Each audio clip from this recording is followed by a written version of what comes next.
call this Bristol Borough Council special meeting to order of March 28th. Would everybody please rise for a moment of silence? And let's remember Trooper Martin Mack, who lost his life the other day in a horrific accident on 95. And our heart goes out to his family and his children and friends. And Officer Sergeant Moores is going to discuss some of the arrangements in a little bit. But for now, let's remember Stephanie and the entire family in our prayers.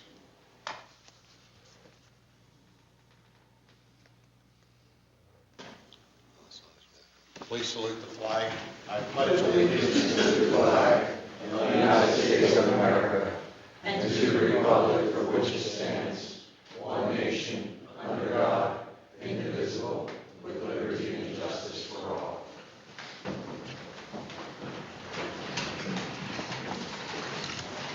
Mr. Dahl, will you do a roll call, please?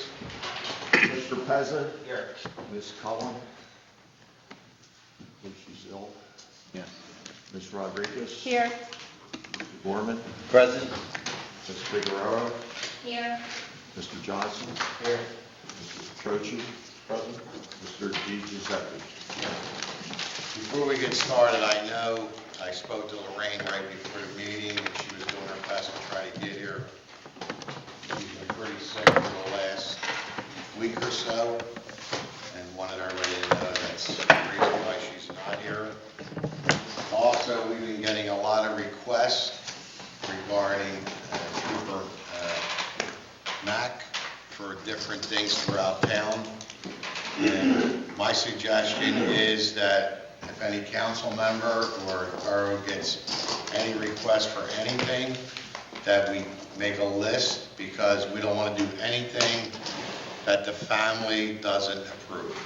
So we want to make sure that if it's a bench, that we have requests for park benches and different things, that I want to have a meeting with Stephanie and the family and make sure that she's okay with anything we do. I also would like to mention to council that if the family's okay with this idea, we would like to add Martin's name to the monument outside for fallen firefighters, police, emergency management. I think it would be a nice gesture, but again, it's something that the family would have to say they're okay with. So it's too soon to make these decisions. They still have a lot of things to deal with, so let's take our time and deal with that. So Sergeant Morris, why don't you go to the podium and give the town and everybody an update on what's going on. Good evening, everybody.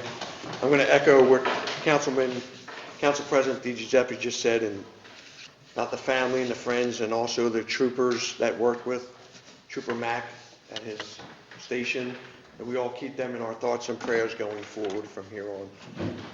Thank you. So what I'm going to do is I'm going to give you a little bit of information tonight, or probably all the information that you need to get through the next few days here in Bristol Borough. The police department here in Bristol Borough, along with the fire department and emergency management department, have been assigned to assist the Pennsylvania State Police with the funeral arrangements that are going to occur here in Bristol Borough this Wednesday and this Thursday. We are assigned to assist with the viewing on Wednesday. There will be two viewings on Wednesday. The first viewing will be from 10 a.m. to 3 p.m. That will be a public viewing for police officers and the public. There will be a second viewing on Wednesday from 5 p.m. to 9 p.m., which will be a private viewing. So with that in mind, let's go over Wednesday what we're going to do as the perimeter for the viewing. So Wednesday morning at 8 o'clock, Radcliffe Street from Walnut Street, heading towards Caesar's Restaurant, going out of town, will be closed for parking on the right-hand side, which is the river side. So it's all posted now, nobody will be able to park on the right-hand side. We will use the right-hand side of Ratcliffe Street from Walnut all the way down to Lincoln and Fillmore area for parking for people that are coming to the viewing. Residents and other citizens will be able to drive down Ratcliffe Street from Walnut Street towards Caesars and the Lennox building all day long. You'll be able to go down and make a left-hand turn on the side streets, which would be Walnut, Dorrance, Lafayette, and Jefferson. There will be fire police teamed up with police officers posted all through the area at every intersection from Walnut all the way out to Fillmore Street. Also on Wednesday, Jefferson Avenue on the right-hand side going out of town from Ratcliffe Street towards the ball fields and 13 will be open. You will be able to get down Jefferson Avenue from Ratcliffe Street going out of town. The right-hand side of Jefferson Avenue will be closed for parking for people that are coming for the viewing all day long until 9 o'clock that night.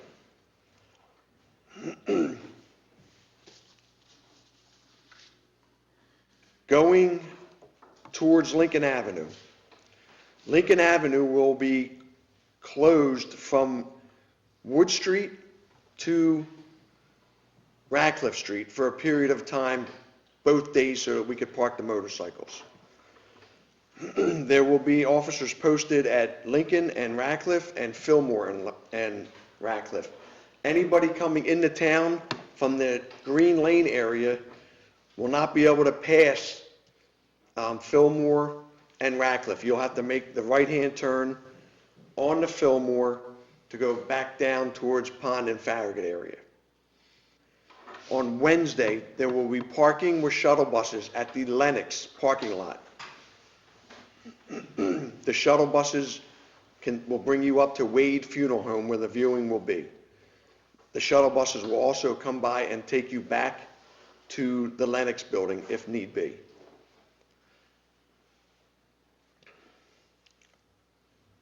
On Thursday morning, Ratcliffe Street will be completely closed down at 8 o'clock in the morning from Walnut Street to Fillmore Street. There'll be no access for any vehicles to come out onto Ratcliffe Street or to come down Ratcliffe Street like they did on Wednesday. Vehicles from the Pennsylvania State Police will be lined up in front of Wade Funeral Home back to Walnut Street. At 10:30, approximately 10:15, 10:30 Thursday morning, that funeral procession will leave Wade Funeral Home, travel east on Ratcliffe Street towards Caesar's Restaurant to Green Lane. The procession will make a left-hand turn on Green Lane towards Farragut Avenue. There will be officers and fire police and firemen all posted along the Green Lane corridor all the way up to Route 13. At Route 13 and Green Lane, the procession will turn right and proceed up Route 13 northbound to Levittown Parkway, where it will end at the St. Michael Church on Levittown Parkway. There will be plenty of officers out there. There will be plenty of fire police and plenty of volunteers out there all day Wednesday and all morning Thursday morning. They will assist any of the public, the residents, people that may have to just get out of a street to go to work or be trying to come back in, so please just be patient. The officers are out there. They'll be on foot, they'll be on bikes. If you need assistance, ask one of the officers. You may have to wait a little bit, but we will make every attempt to get you where you need to go. With that, I think I'll take any questions if anybody. I just want to say, first of all, I know this is a tragedy and it's something that you don't like planning for, especially for, this trooper. But I got to give you credit. You did an outstanding job. myself and the mayor has sat in on numerous meetings with the state police, with, local police, trying to schedule this traffic and everything that's going to happen in town. And like the state police said, this is something that they hope they never have to plan for again. But, again, I want to just give you a lot of credit. The other thing is, there will be an ambulance parked on Ratcliffe and Jefferson. Correct. In case there's any issues in the area and they need to get to a borough resident. There'll also be paramedics. We just had a rescue squad meeting tonight that started at 3 o'clock, and it went right into almost this meeting. So in case there's any issues either in Wade's funeral home or in the immediate area that a paramedic has to respond immediately, that's all been covered. All the borough schools are closed. Correct. On Wednesday, and St. Mark's School is also closed on Thursday. They made that announcement in church on Sunday that the school will be closed Wednesday and Thursday. So if you didn't get that message, I'm sure there was a robocall that went out, and everybody received that message. And Merle, I just want to thank you. I know how hard you worked with everybody trying to get this, you and Ronnie, along with Joe and the mayor and everybody. So again, hopefully we never have to do this again, but it's going to be a lot of people in town. I know you got numbers, Joe, that you're expecting, but We're expecting like 5,000 police officers alone. So, but one thing that I just want to end with is that I'm so proud of how we all came together in such short notice. The mayor, the council people, Merle, the fire department. Goes without saying, we've done this before, not to this level, but it was the team effort, Ralph. We all came together and got it done. So, thanks. hopefully we never have to do it again. Yeah, thank you. Okay, so the reason we have this special meeting tonight is because Borough Council was approached numerous times about the sale of our sewer plant. And we've gone about it back and forth. We had some offers, and we really didn't consider this offer until recently when we got into negotiations with Bucks County Water and Sewer. So it wasn't something that we just turned on a switch and said, okay, we're got an offer, let's sell the sewer plant.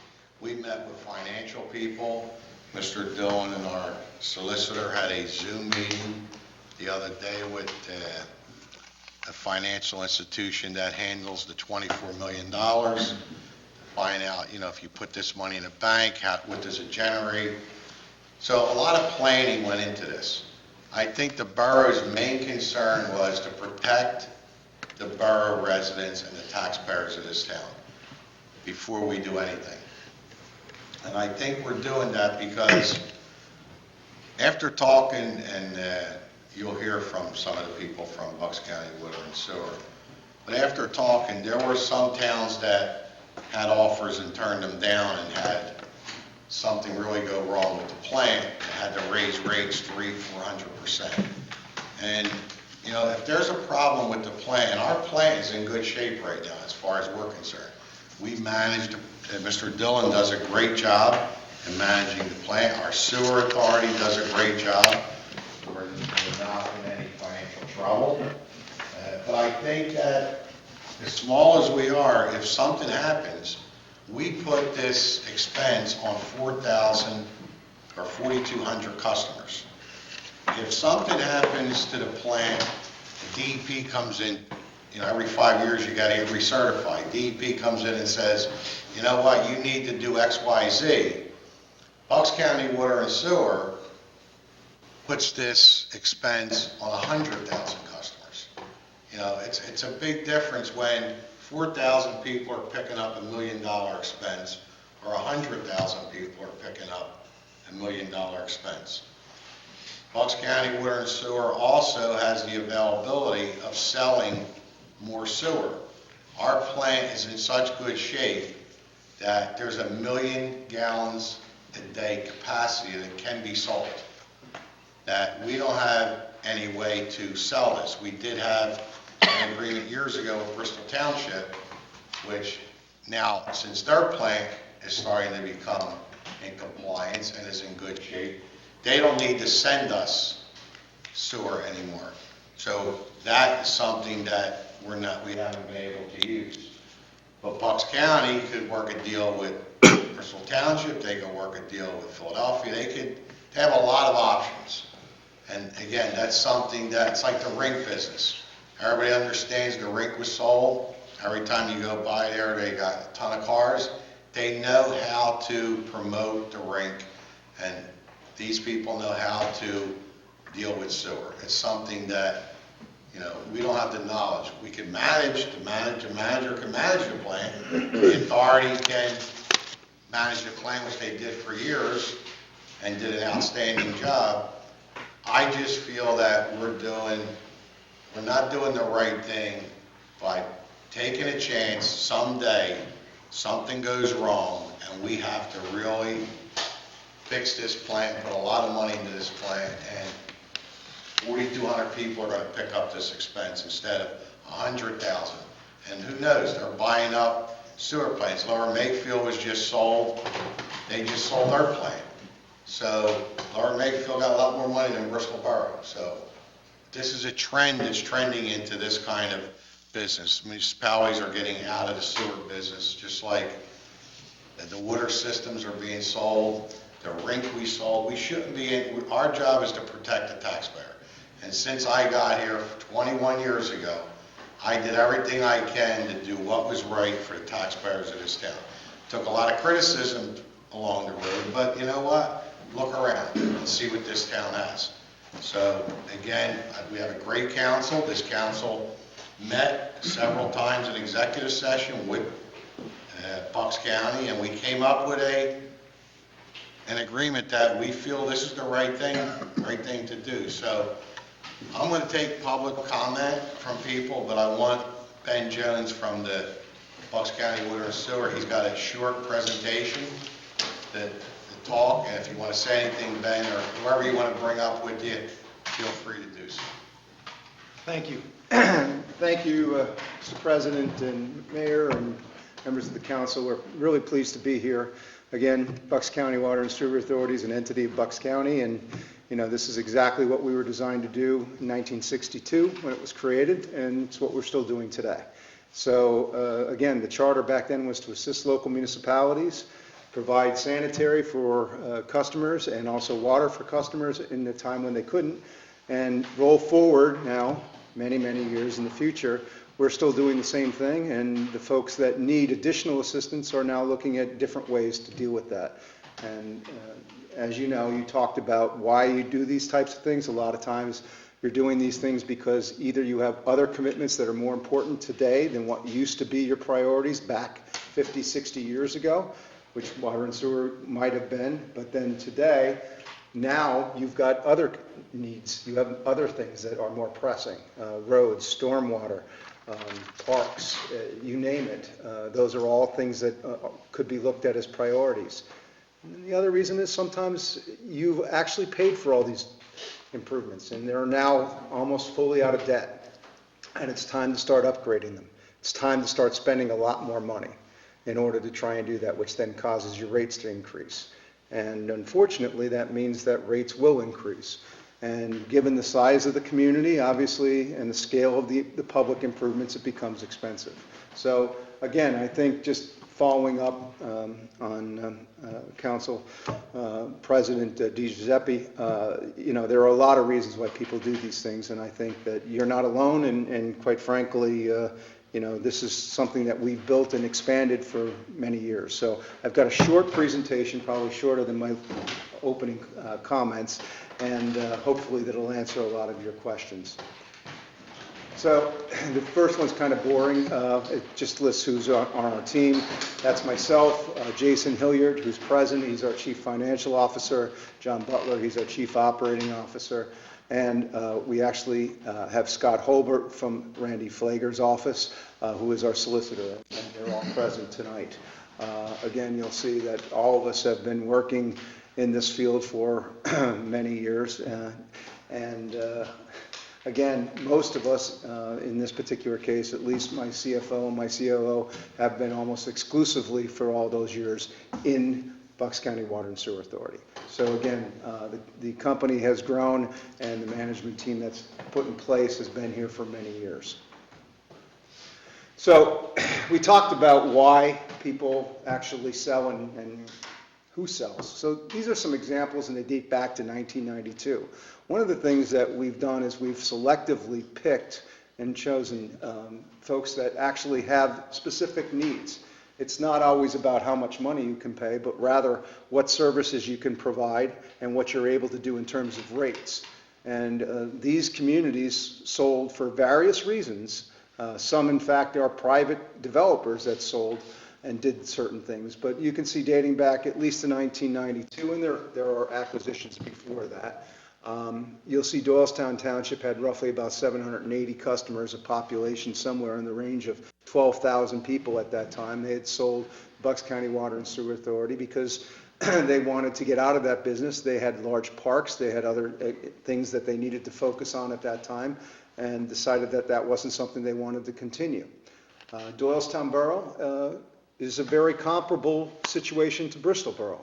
Doylestown Borough in 1994 decided to sell its system after they had to make substantial improvements to one of their treatment facilities as a result of litigation that went up and down the Delaware River from some environmental attorneys. And the end result was they had to upgrade their treatment plant, which then raised rates 70 to 80% at the time. Unfortunately, they had two plants, and although the Department of Environmental Protection did not decide it was necessary to upgrade both plants at that time, the Environmental Protection Agency decided that they did need to do that. So right on the heels of having to upgrade that and the cost that increase for Doylestown Borough for the upgrade of their treatment plant, they had to then upgrade the second one, which ultimately caused an increase of over 300% of their sewer bills at the time. And as a result of that, they determined that on 3,300 customers and a population of roughly somewhere in the range of 8,500 to 9,000 people, it was just too much of a burden for them to consider. And much like Bristol, as the council president indicated, they had what we refer to as a stranded asset, and that was capacity in the treatment facility. That's something that they had plenty of, and it was good for the community for future development, but they had too much and they couldn't sell it outside because it would require them to go in front of the Public Utility Commission. So Bristol has a similar situation. As you noted, somewhere between, depending upon the Chapter 94, which are the reports that are submitted to DEP, you have somewhere between 600,000 and 1 million gallons of capacity that is in excess. And that capacity obviously is for the purposes of redevelopment here in Bristol Borough, but also could be used for other purposes, such as emergency capacity for us, with some minor revisions or some significant revisions and expansions to your treatment facility in the future. So we look at things from a business perspective and how we can grow that and how we can make use of resources that will benefit all of our customers. One of which hopefully will be you at the end of this evening or shortly thereafter. And as a result of that, you'll share in those economies of scale, because that's the difference. The difference is you don't have an electric company for every community. You have one large municipal, or in this case public utility, rated utility, which in this particular case is PECO for our region, Exelon. And same is true in the water and sanitary business. It's typical to have something where those costs are spread out and ultimately we invest in other areas. I won't go through each and every one of them. Obviously, there are a number of communities throughout the years from 1992 right up into the most recent, where we had purchased the conservation easements and the lease of the dam, which provided more than 1.8 billion gallons of emergency drinking water supply for Bucks County.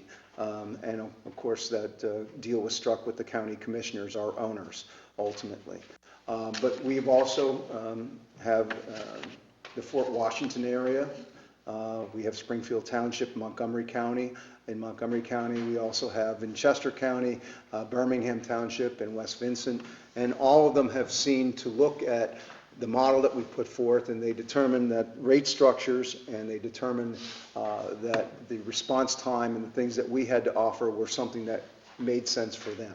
So again, looking through those acquisitions, you would stand very well with the group, and I think you can contact just about everybody in that group, and you can ask them, how we've serviced those customers, and I think you'll find that they'll all say that they're very satisfied with what's happened. Maybe this is why. The red line represents the consumer price index for the Philadelphia region. And this is dating back to, and my eyesight's terrible, but I believe that somewhere in and around, is that 1992? Early 90s, okay, because my eyesight's not that great.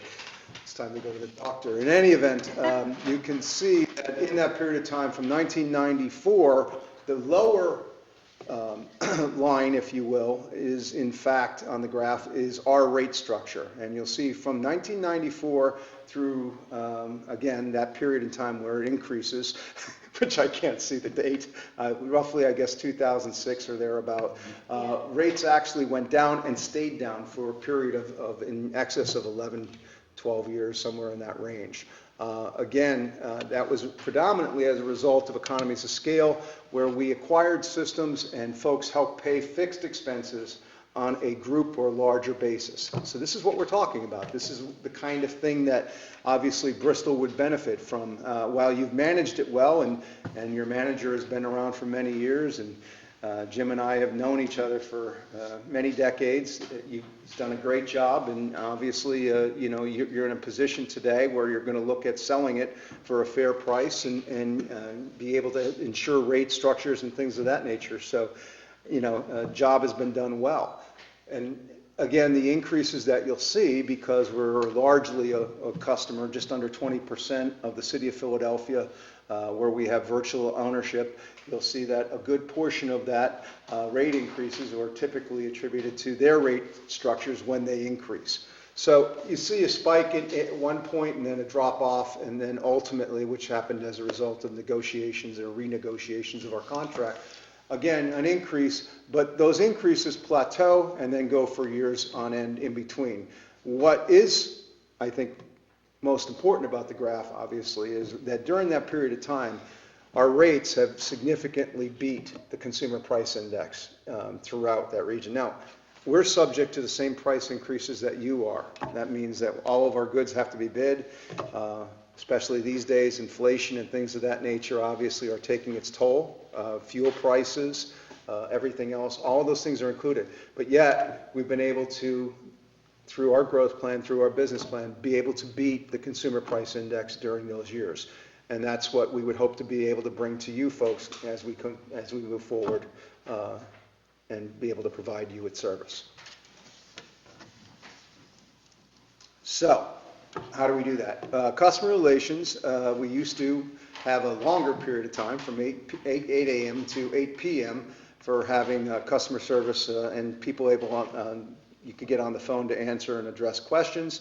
We've had to cut it back to 5 because, like many companies, it's hard to find people that are willing to work at this point, especially in those second shifts when it comes to support staff such as customer relations. So for the moment, we've cut that back to 8 a.m. to 5 p.m. But nonetheless, during that period of time, you'll actually get to speak to a real person, because I hate automated things when it comes to voices and dealing for customer service.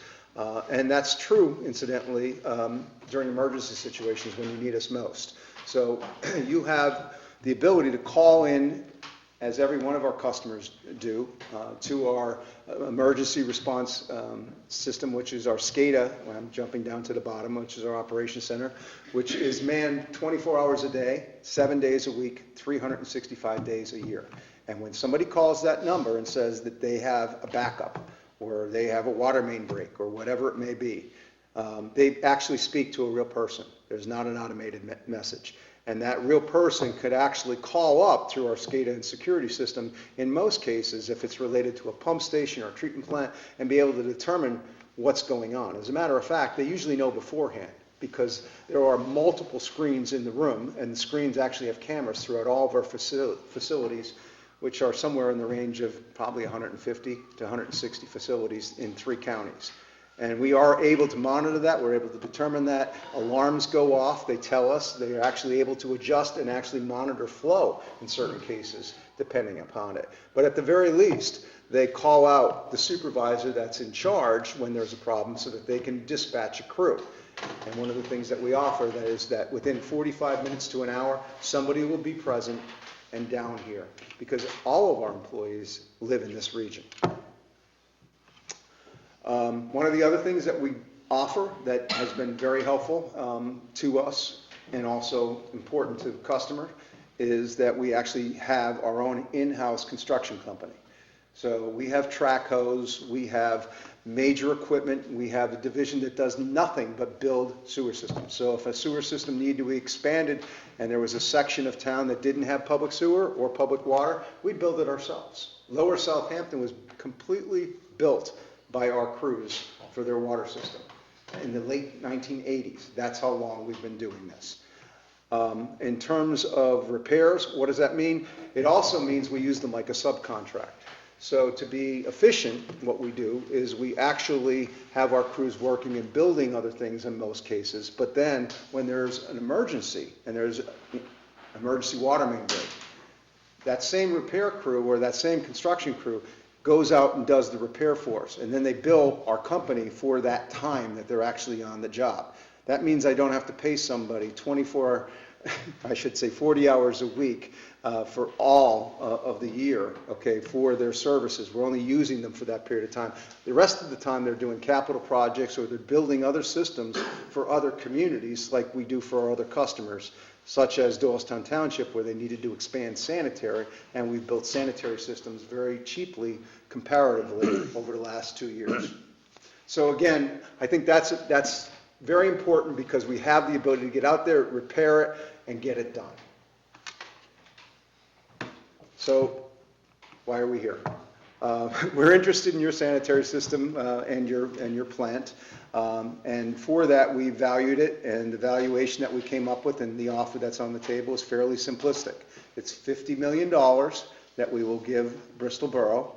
The contingency is obviously that we bond for the money. And you have 3 years of rate stability at your current Bristol rate. So what does it mean? Very simply, what you're paying today on your bill, assuming you use the same amount of water and sewer, okay, in your facility, is the same rate that you're going to pay for the next 3 years. That is as simple as it gets. After the 3-year rate period, you'll then merge into our rate structure, and our rate structure at that time will be the one that you actually match. And to that point, I'm going to ask Jason Hilliard to just come up here real quickly. He's our Chief Financial Officer, and he's going to give you an indication of what your rates look like right now and what our rates look like as of this moment. Okay, as you know, your rates are $81 per quarter. You're an allotment of 10,000 gallons for that quarter, and there's $7.06 after that. Our rates are $23.68 per month, and then zero allotment and $5.88. So it's a moving target as the minimum gets eaten up as it works through. But if you went to Florida, let's say, and didn't use any water, your rates would go down because your minimum is higher than our minimum per se. As you work through the first 4,000 gallons or so, it goes up at that $5.88 per 1,000 gallons per month. Somewhere in the average from what we could gather you guys used is a total community. At the end of the 3 years, it would be about $14 a month more. That is, caveat on that is it's depending on some factors with us as two of our major expenses are dropping off in 23 and 25. So it's possible that our rates could shift lower and actually meet yours or be below yours. I really don't know what's going to happen yet in 23 or 25, but those are the dates that those events are going to happen, which some easy math tells us that your 3-year rate freeze is going to hit with our 25 reduction. So that'll be our second reduction in the next couple of years.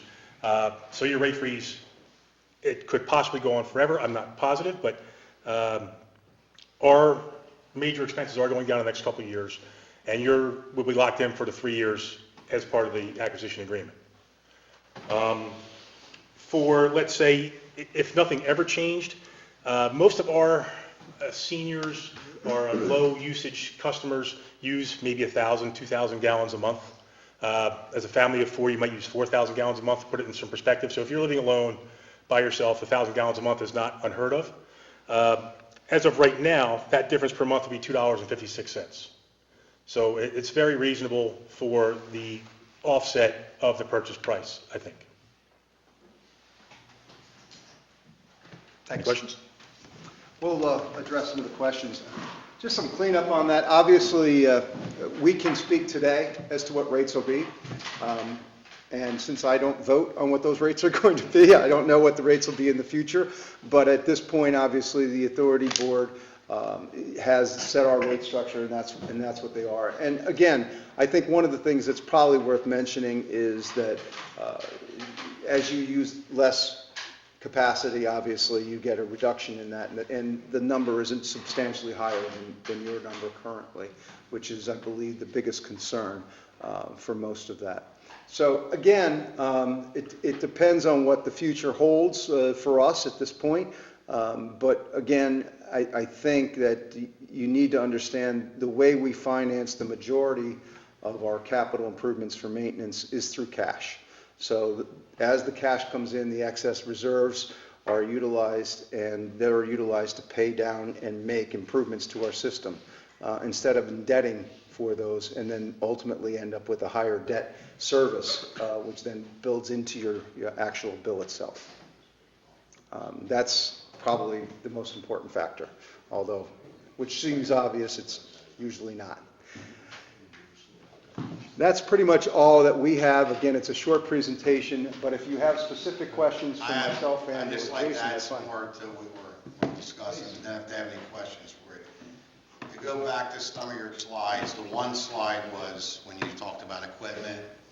I know there were numerous times that the borough needed things that you guys came in to help us with some equipment for sewer. So it shows that we have a sewer truck to do clean outs and sewer, but besides that, you guys came in with the right equipment to fix, because some of our sewers are deep on the back of the street, and you guys are able to handle stuff like that.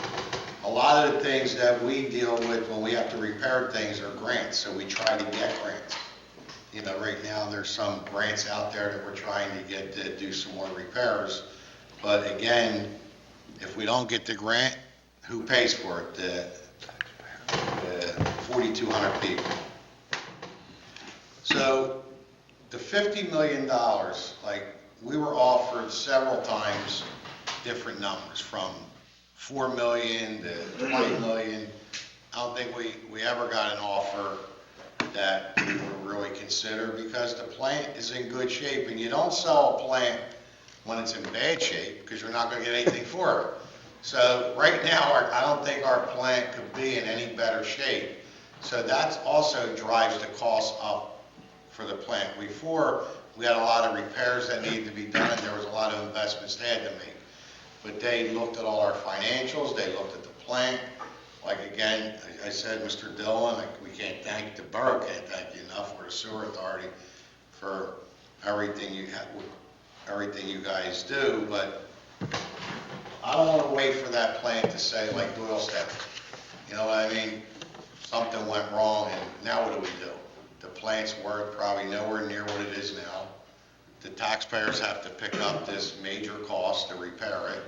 So I think now's the right time, and if the money's invested right, and it's put away right, I think we should be financially sound for for way after I'm gone, hopefully. And if everybody does the right thing, I think that we're in good shape.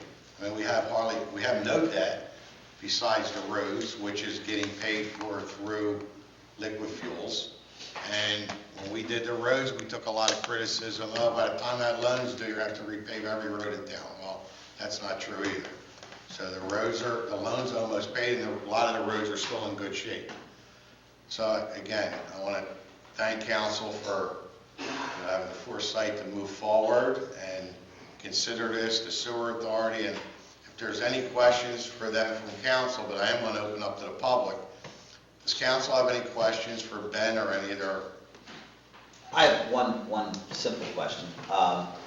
Might seem unimportant on the grand scheme, but your billing, do you guys have online payment options and or like auto pay options?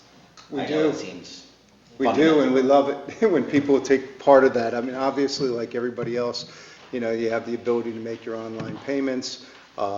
Again, your customer service, you can set up your accounts and debit accounts and things of that nature directly, and be able to check on your usage and things of that nature.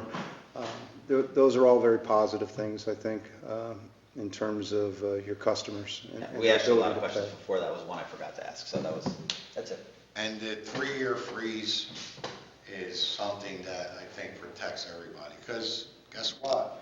3 years is a long time. They're taking a risk too for 3 years that, you know, anything can go wrong. So I think that's something that protects our taxpayers too. So I'm going to open up, I don't know if anybody's here from the public that want to speak on anything, go to the podium and state your name. Nobody's here from the public? Okay. So then that's going to end public participation. Council have any questions for anybody? One thing before we vote is me and Mr. Dillon met with our 3 borough employees that work for the sewer plant. They are offered a job with Bucks County Water and Sewer. If they decide they don't want to go to Bucks County Water and Sewer, they always have a job here at Bristol Borough. We would never do anything to lay somebody off or to tell them that they don't have a job. I went as far as even telling them that if you want to try it for so many months and it doesn't work, you're always willing to come back. So we would never do anything to jeopardize any of our employees or their families or anything like that. So I think it's a win-win for the taxpayers. It's going to put financial stability to this town for many, many years to come. And we thank you for everything and for some tough negotiations. It wasn't easy, and I know you did what you had to do for your side, and we did what we had to do for our taxpayers, but You did your job well. we came to an agreement, so that's all that matters. Thank you. Okay, so with that, we're going to vote on, there's a motion that we're going to vote on, and do we have anything to say? I mean, I would just say that obviously, you know, the sale itself, we're gonna spend a lot of time looking carefully at what we're going to be doing with the proceeds of that sale. We're not making any of those decisions tonight, but it's a No benefit to the decisions town. are made, and it's going to take at least 4 to 6 months, hopefully. I think they're talking June, July, hopefully we can get this. Yeah, in terms of settlement, you mean? Right. We need to bond for it, so there's a minimum of 3 months from the time that we initiate that, so. Okay. At least 3 to 4 months. And the reason we met tonight is because the Bucks County Water and Sewer they needed a decision tonight, because they have things that they need to put in play that's why I wanted to wait till Monday, but we couldn't wait till Monday. It had to be decided tonight, so.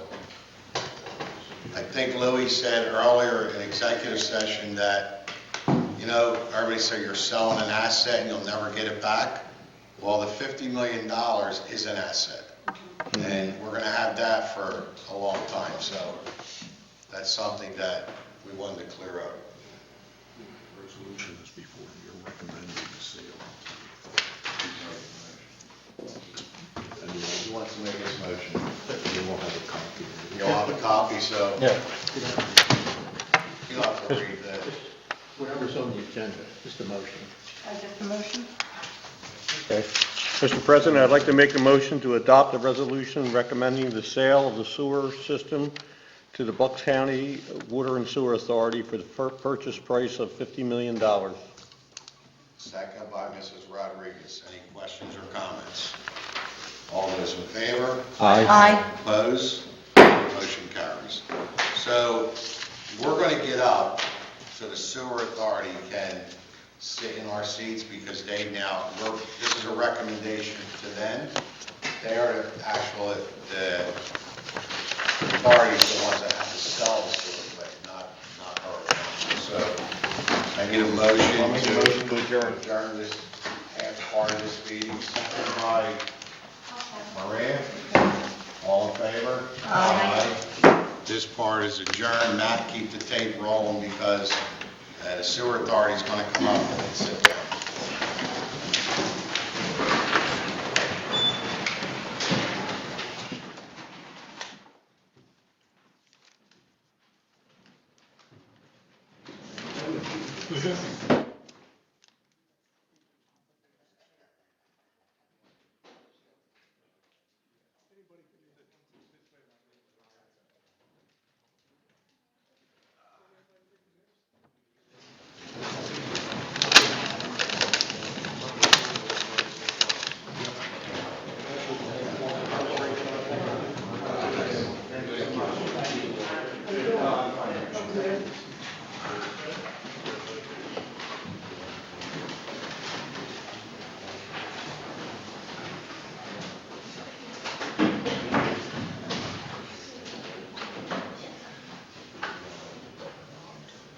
Roll call on the authority, Chairwoman Rosemary Mignoni Slutsky. Frederick Fields. Present. Vice Chair. Fran Lorenzo, who's the treasurer. Here, Mike Duva. Secretary. Mr. Vincent Quattrochi, Assistant Secretary. Present. All members are present. Thank you, Mr. Chairman. Let's just stand for a moment of silence, please, once again. Remembering the fallen soldiers, the fallen troopers, all those who go in harm's way, for all of us. Oh, excuse me. Flag. Pledge. I pledge allegiance to the flag of the United States of America and to the republic for which it stands, one nation, under God, indivisible, with liberty and justice for all. Now, I really think we should be singing the Star Spangled Banner, but we'll...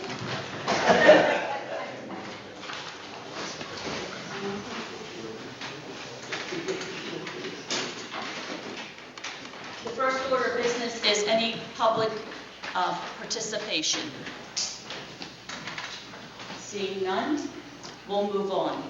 We have a motion, Mr. Field. Yes, Madam Chairman. I'd like to move on a motion to adopt a resolution authorizing the sale of the Bristol Borough sewer system to Bucks County Water and Sewer Authority for the purchase price of $15 million. I'm surprised I didn't choke on that. Is there a second? I second that motion. Seconded by Mr. Duba. Can I have a roll call, please, for the vote? Okay, I'll start with Mr. Fields. Yes. Mr. DeRenzo? Yes. Mr. Duva? Yes. Mr. Quattrochi? Yes. Ms. Mignoni Slutsky? Yes. Unanimous. Is there any new business? I have a motion to adjourn. So moved. Mr. Fields, second by Mr. Quattrochi. All those in favor? Aye.